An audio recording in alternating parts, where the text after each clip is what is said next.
Hey everyone, welcome back to a cEDH TV gameplay video with me, Pontus, and Mons. Also here with Death. Welcome back. Thank you.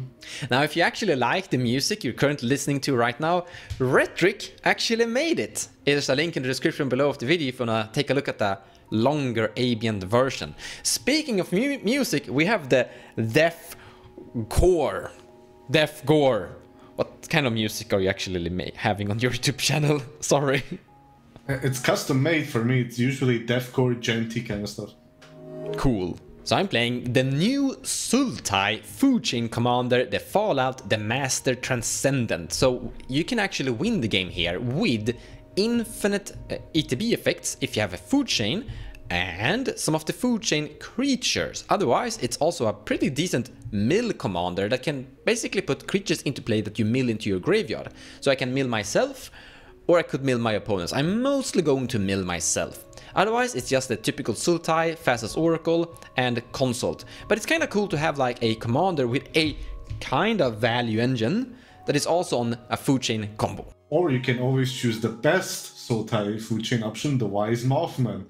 It's also a kind of melee and graveyard recursion, but it is mainly a food chain and kill you all with infinite radiation counters. How cool is that? Me, I'm playing Dark Malcolm Grixis with Malcolm Bile Smasher, but I call this Pirate Metal. Now, I did try an arguably janky version of Grixis stacks with this, so I took out some of the, I guess, all players considered sort of stuff with stacks and went to more of the opponents sort of punishments. So we'll see how it goes. So I'm playing Tymna Krark again. It's a deck that I mainly built just as a meme, but it ended up being really fun to play, so I'm playing it again. Basically just do like Mardu Turbo stuff combined with some Krark stuff, and you have some cute interactions like Krark and Yogwell, which are really cool. I'm just trying to storm off. Let's start starting 7. So this one is really interesting. It's bordering on really good, but we do have some slight problems. We have like a turn 1 Esper Sentinel, which is great. We have the Vamp Tutor to like fetch a Mana Crypt to go turn 2 Talisman. But our turn 2 is kinda mid doing this. Like you just go to one land Esper.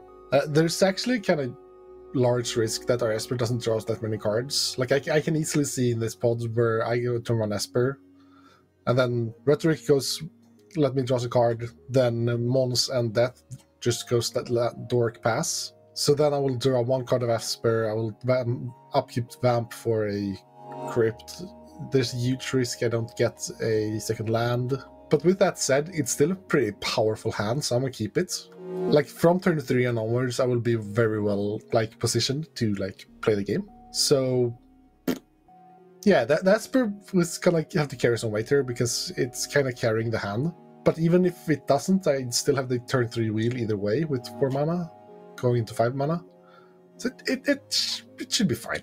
Might stumble a bit, but I think this hand is pretty solid, so I'm gonna keep it. For 7. Weird. Go ahead, Rhetoric. For 7, it is interesting. This is a pile of cards that, besides the lands, are fascinating and so forth, but it doesn't do much. We're going to be sitting here, and we don't want to do that in this format. So let's go to second 7. Yeesh. So I am compelled in some way by this hand, but what I think that we run the risk of is being tempted by a Ragavan. We could put him down maybe turn 1, but we're hoping that what's on top is a land, and I don't like gambling that way, excuse me. And so let's just go to 6, because I mean the things like Steam Vents and Mana Vaults, you know, I could get those down, could put down top. But again, we're kind of just hanging out, and ideally we want to have a game plan right away where we can cast Ragavan or dash it out to anticipate tutoring and things of that sort. I mean, we could put down Ragavan on turn 1 and then get another land and probably get out Malcolm on turn 2, which is pretty solid if we get that online. So as I'm talking through it, I'm like, oh, that's interesting, but we're not going to be able to do anything with our Force of Will and so forth. So I'm going to go ahead and pitch again. So 6, this is more along the lines of what I've played previously. We've got a few pieces of the puzzle here. If we Imp Seal on turn 1, assuming there isn't a Ragavan coming down from Pontus or any of my opponents next to me, I think we might be okay to jam out this Imperial Seal and then maybe get Lion's Eye Diamond or Brain Freeze or something of that sort because we do have Chrome Mox as well. We can probably get out Malcolm on turn 2, but the challenge now is what do we pitch? My sense is since Sensei's Divine Top, it's a value piece, but it's not going to do much for us with everything else we have in our hand. So I'm going to pitch this, and then I'll turn it to death. Take it away. We have Tiny Bones, we have Tyvar, Mystical Tutor. Can Mystical Tutor find us? I think we can go better than this. I'm feeling it particularly. Oh, this is just horrible because we have no lands, so that was 6, so we go to 5. Oh, we have Mindbreak Trap. Oh, guess we go to 4. Oh, no, okay, now we have a 4. I think I'm gonna just keep these 4 specifically here. Demonic Consultation because it can get us obviously to Food Chain and everything. Everything else will just go away. So we have Tainted Pact, Consult, Neoform, 3 different tutors, and Mana Vault, and 3 lands. We are actually lacking a black land though. This hand is we can't keep this hand because we're lacking black. Otherwise you could almost keep it, because it's a turn 3 fastest victory, so to say. But we have to ship it, so this is good. We have Gemstone Caverns, and we can get that into play. Then we have a second land, Soldering. We have lots of mana, so we will get going pretty fast. We also have Noxus Revival, which is kind of cool with this commander, because you can like target a creature in a graveyard, and that creature gets milled because of the radiation, and then I can get it into play with my commander. Mana Mindbreak Trap is safe to have in the hand. We only need to hit 1 more land to have our commander into play turn 2. If we top deck a land, that would be great. Or on the second turn, drawing a land would also work perfect. I think I'm going to keep this hand, pitching probably Force of Vigor to... Wait, should I really keep this hand? I don't really have much going for me once I get my commander into play when I think about it. It's not like we're playing Thrasios that can just activate. Like, this hand contains mana, but no big payoff. And the commander isn't a great payoff. The commander is good, but it's not a payoff. We kind of need to have a mill effect to make it secured and work. But on the other hand, mulliganing down is kind of risky too. I mean, in the end, all we really need to just see a creature die from someone, somewhere, and we will Noxus Revival that thing. So it should work out okay. I think I'm gonna keep this, test it. Like, this is a new commander, I know very little about it. And this is a hand that is gonna get the commander into play. And if I get like a Rhetoric Study, we might never really cast the commander, we might just sit there and use Rhetoric Study instead, which is usually better.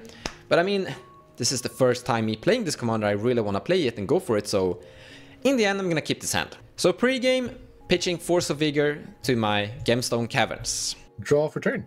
Oh, okay. Land for turn will be a scrubland. I'll tap it to cast a Esper Sentinel. With Esper Sentinel in play, I'll cast a Mana Crypt. I'll tap Crypt to cast a Talisman of Indulgence. And then I pass the turn. Draw a card for turn. Land for turn is a Luxury Suite. I will then tap Luxury Suite for an Imperial Seal. I will not pay for Esper. And here's the card I'm putting on top of my library. Then I will cast a Chrome Mox, imprinting Ponder. Then I will pass the turn. I will draw for turn. Well, that makes life simple. Here's a Bayou. Here's Tiny Bones. And with Tiny Bones in play, I will pass turn. I will draw a card. I'm gonna play City of Brass, then cast Soldering, and paying 1 extra for the Esper Sentinel. And then I'm passing the turn. In your end step, I would like to tap Talisman for a black, losing a life, to cast a Vamp Tutor. So this Vamp is really interesting in that we have Entomb and Lionside Emerald in our hand. That means that we're really close to just going for a breach line here. And we can kinda try to force the breach line here. We have both Grinding Station and I guess just Wheel to try to do. I feel like we're a bit too short on mana to want to do that though. And we do have the SWAT in hand, but the SWAT is just dead. And also we're like kinda short on cards in graveyard for the lines to be comfortable. So instead of going for aggressive line here, I'm actually going to go for a slightly non-confrontational line, in that I'm just going to go for a delney. Delney is really slow compared to what I want to do, or it's very good compared to what I was going to do to start with, Tutor for Crypt. But yeah, I think that's kind of our best choice here. Then we can like go for Krark next turn and the Wheel, or just Tymna Wheel. We'll have the double SWAT, we'll have double Esper triggers. It's either that or finding mana into Wheel. which is also fair, but all our opponents are kind of low on cards, so I'm gonna just go for the one that feeds me the most while not feeding them as well. So we're gonna find a delney and put it on top of our library. Then I'll go to my turn. I'll tap 3 to cast a delney. I'll also remember to roll for crypt, and I'll roll a 3, so I'll take 3 damage. With delney in play, I will just pass my turn. I will take my turn. I will draw a card. Land for turn is a wooded foothills. I will crack it and fetch. Volcanic islands. Then I will tap 3 and cast Malcolm. With that, I pass turn. Alright, let's go take our next. Verdant Catacombs I would like to fetch. Finding Underground Sea. Then I will go to combat and attack Rhetoric for 1 death touch. Your death toucher will get through. No blocks. Trigger Tiny Bones, I will take your Imperials. Then I'll cast it, paying 1 extra for Esper Sentinel. Paying for one of those triggers. I will find this card, shuffle, put it on top, pass. I will go to my turn and draw a card and untap, of course. I'll play a Mana Confluence. And then I'm gonna cast my boss. So it actually does not work against Imperial Seal because the radiation is going to happen in his main phase. So he's going to draw the card from Imperial Seal before the radiation starts ticking. So I'm gonna target myself for 2 radiation. I like to radiate myself. Well, as you can see, I am a crazy mutant, but from here, I pass. Go to my turn. Upkeep, roll for crypt, odds damage. Roll a 5. Oh, roll a 5, take 3. Then I'll draw for turn. So, as I never draw my extra land, I'm a bit starved of mana. So, instead of doing any of my original plans, I'm going to do something more fun. I'm gonna tap 4, taking a damage, to cast a Stormkiln Artist. But with Stormkill in play, I will just pass my turn. Draw a card for turn. Land for turn is a City of Brass. And I will move to combat. I will send my pirate at you, Mons. I take 2. Damage resolves. There is a Malcolm trigger and make a treasure. Great. So I will then take a life. I will tap Luxury Suite. And I will cast Underworld Breach. Not paying for your 2 Esper Sentinel triggers, Pontus. Underworld Breach resolves. I will tap Volcanic Island and Chrome Mox to cast Brain Freeze. So there should be 2 copies on, or yeah, so 6 cards total with 1 Storm copy. Rhetoric Study, Flusterstorm, Mox Diamond, Red Elemental Blast, Xander's Lounge, and Wheel of Fortune. So that doesn't really help me at all. But so with the cards that I know are behind my face right now, what I'm going to do is put Wooded Foothills, Xander's Lounge, and yeah, Mox Diamond. I'll just put that into exile to recast Impseal, cracking this treasure for black. Finding this card here that I'm wiggling in my hand, and I'll put it on top of my library. Other than that, I will pass turn, and Underworld Breach will fizzle, sadly. It's time for the mutant army to shine. My turn, draw for the turn. Play Cephalic Colosseum as land for turn. Cast Mana Crypt. Cast Demonic Consultation. You can draw, I'm not paying for any of it. Let's see if I die or do not die. I will name Food Chain. Top 6, Force of Will. Well, there's a Mist Hall Griffin already. Nauseum's gone, and Destiny Spinner. After my top 6 didn't have Food Chain in, let's see how far we go. But there's an Eternal Scourge as well. So many rocks. I even lost my Fastest and my Altar of the Brood. That's not good. That's not good at all. Calling Ritual. Eternal Witness is gone as well. Tyvar. Okay. Where is that Food Chain? Anybody see Food Chain? There's it. Found it. 49 cards into exile. Then I will cast the Food Chain. You cast the Mana Crypt, That's Consult, my second spell. And then you cast Mindbreak Trap. So Food Chain is your 3rd spell. Mana Crypt, Consult, and Food Chain. Mindbreak Trap is activated. I have no response to whatever happened to me now. Blown out by Mons holding sandbagging the good cards. I was actually never sandbagging anything because Underworld Breach was the 1st spell he cast, and then Brain Freeze was the 2nd spell he cast, so I couldn't use it. I was sitting here like, "Arrgh!" with it, literally. Well, all I have left now is to hit Rhetoric again for 1. No blocks.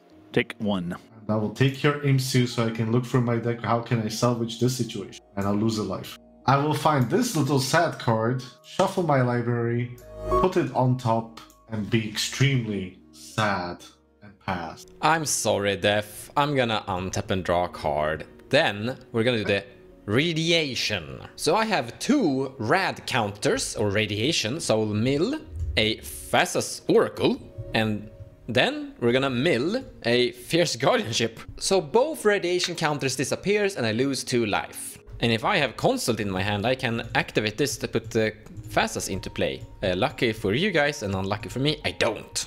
But we do have an Ashiok, the Dream Render. I'm going to cast it, paying for all 2 Esper Sentinel triggers. So I'm going to activate Ashiok, -1, and target myself. This is gonna exile all of my opponent's graveyards, but first we get to see if I mill anything good. Tropical, land, Dark Crit, and... Ooh, that's a creature. We can take that. So post Ashiok, I'm gonna activate my commander and slam dunk Phyrexian Metamorph directly into play. So we just discovered something very interesting.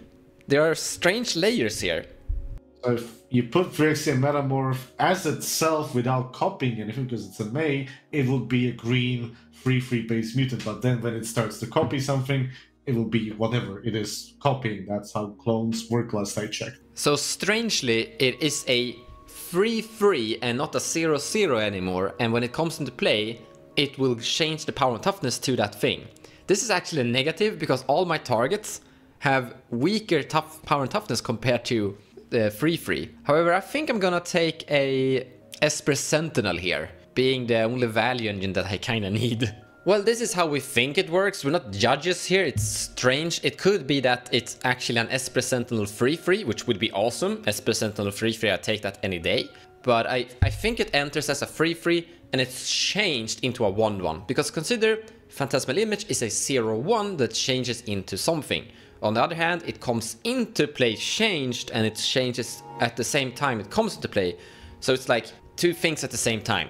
We're not certain, but we're gonna go with it as a 1/1 and hope that's correct. If it's not, then it's my loss. Crazy when new cards arrive. I pass the turn. Go to my turn. Untap, upkeep, roll for crypt. Odds is damage. I rolled a 6, no damage. Draw for turn. I will cast a Mox Opal, not paying for Esper. I'll take damage, tap Mana Crypt and Talisman to have 1 floating, casting a Krark. Then I will cast a Lionside Diamond. With all this, I will tap 2 more mana, use my colorless floating, to cast a Wheel of Fortune. This will trigger my Stormkill Artist, and Krark triggers twice. So I will first make treasure from the Stormkill. Then I will move to resolve my Krark trigger. I will flip a coin here. It will come up as heads. I realized that I didn't announce which was which. So as I didn't announce, it doesn't count. But heads is copy, just as last time. But we'll redo that flip, and we'll flip again. It'll be heads this time as well. So I will have a copy of Wheel of Fortune on the stack. This will trigger Stormkill Artists, making another treasure. In response to this Wheel of Fortune on the stack, I would like to cast a deflecting swat targeting my Wheel of Fortune, triggering Krark and triggering Stormkill Artists. No, this is the most annoying thing in the entire world. Why are you doing this, Pontus? This is gonna take forever. Mons, I'm just maximizing my value. Yes, but it's just so annoying. So you... I agree. I should have just let Death win this. I regret every decision right now. So what I'm doing here is that the Deflecting Swat notably doesn't have to target something that targets. It can target anything. And it's free because I have my commander. So what I can do here is, because I'm going to lose it anyways, I can just cast it a couple of times to generate mana, hopefully. And the trick is that, just like in Krark Sakashima, where you have 2 Krarks, I have a delney that doubles my Krark triggers. So I do have like I don't know the actual odds, but like a 50-50, I guess, kinda, to just be able to cast the SWAT again and generate a bunch of mana by just repeating this a bunch of times. So I'm gonna repeat this a bunch of times and see how much mana I get from it. So I made the treasure from Stormkill Artist, and I will resolve my 2 Krark triggers. I will flip a coin. It'll be tails, so the Deflected Spot goes back to my hand, and I'll flip again. It'll be tails, it'll go back to my hand again, but it doesn't do anything. Then I will cast the Deflecting Spot again in response to Wheel. And I'll basically just repeat this until I've made a bunch of mana. So let's shortcut a bit. Many flips later. So I ended up making 16 treasures, or 14 treasures from the actual looping of the Deflecting Spots. So now there's a copy of Wheel on the stack, and I will respond. I will sack 2 treasures to cast the Bowmasters. Wait, mathematical here. You have Delney in play. You have 2 wheels. The damage from that Orcish Bowmaster is kind of high, right? 2 wheels aren't guaranteed, right? Because I can still fail the second flip on the wheel, but I could also have 3 wheels. So I can have 1 wheel or 3 wheels, not 2 wheels. Ah, okay. But 3 wheels, we're 100% dead. 1 wheel, we're probably one person will be alive. So Bowmaster will need to be kill the Malcolm, because I don't want Rhetoric to draw 3 counterspells. Then I would like to resolve my copy of Wheel of Fortune. Actually, I have a response to your wheel. I'm gonna pay 2 life to cast Noxus Revival without paying mana cost for it. And I'm gonna put this Fierce Guardianship on top of my library, which is something I'm going to draw into with the wheel. I can't pay for your many Esper Sentinel triggers though. So I draw these 2 cards, and then the wheel is good to resolve. So wheel resolves, we have all drawn 7 cards. This will trigger Orcish Bowmasters 21 times, which will be 42 because of delney. So I will put, let's say, 30 damage into Mons, and the remaining 12 into Rhetoric. Well, I should have done something. I was dying kind of much anyways, but now I basically made a target on my head. Still... So once the Bowmaster triggers has resolved, we have a wheel on the stack, and above that we have a Krark trigger. There's a mind break trap for your wheel. This will trigger Esper Sentinel twice. You can draw. I will draw twice. I will, in response to Mind Break Trap, sack a treasure to cast a Pyroblast. Trigger Stormkill Artist, trigger Krark twice. All right, with Pyroblast on the stack, I will discard Ashiok, paying a life, or exile, excuse me, and cast Force of Will, targeting the Wheel of Fortune. This will trigger Esper Sentinel twice, and I'll draw 2. And I am okay with Force of Will. Wheel will be countered, and then I will start resolving Pyroblasts. I will have 2 Krark triggers, so I will flip twice. Heads, I copy. Flip a tails, and the heads. So it goes back to my hand, and I have a copy that will counter Mind Break Trap, because that's the mode that was chosen. Then I still have a trigger on the wheel that got countered. So heads, heads I get a copy of wheel.